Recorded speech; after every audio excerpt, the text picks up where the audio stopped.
Where can Shani asks where, and she knows Dr. Barak. She is. Wonderful! She's the one who's posting it from Israel. Great. Yeah. Say hi to Maya. Yeah, and she says, where can I get a where can I get a donor in Israel?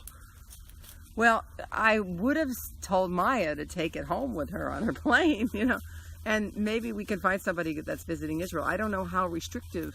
We haven't really looked into international, passing of microbiome. But in all reality, if I flew to Israel, my microbiome was in my colon. Do I have to get it out of there before I enter the country?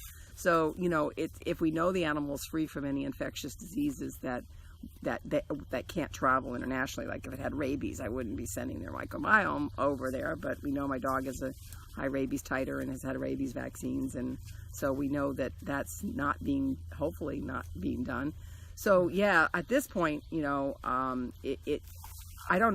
haven't had any international shipment of it to other countries, but my thought, the best way is to have somebody who's going to Israel just put it in their luggage with some ice packs, and hopefully the Israeli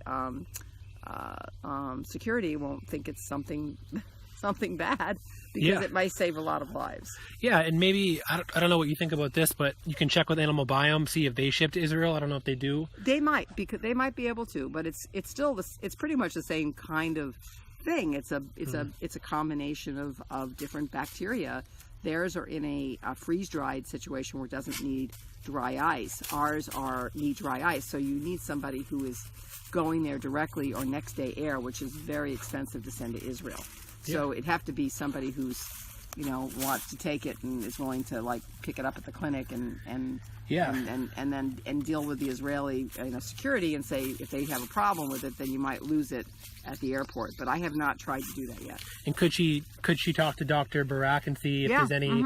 Yeah, talk to Dr. Maya Barak, Shani, and see if there's any. See if she has any dog patients that are vital, thriving, healthy dogs, and use their poop as the donor poop, if that's what you have to do.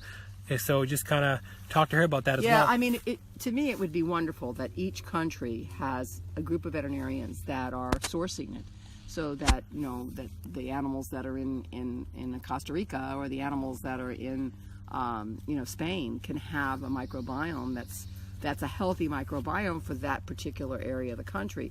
Many areas, so many antibiotics and drugs have been used. I don't want my dogs chasing anyone.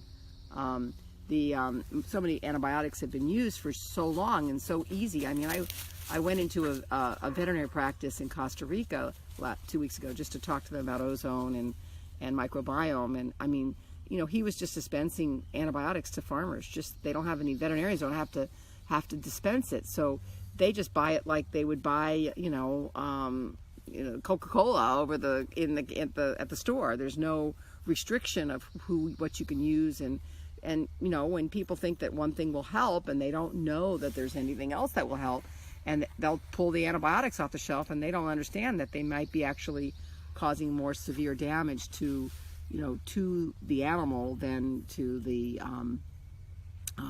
than finding an alternative veterinarian that could do acupuncture or could do herbs or do nothing compared to rushing to put antibiotics into the system. No, great advice. Anybody have any more questions?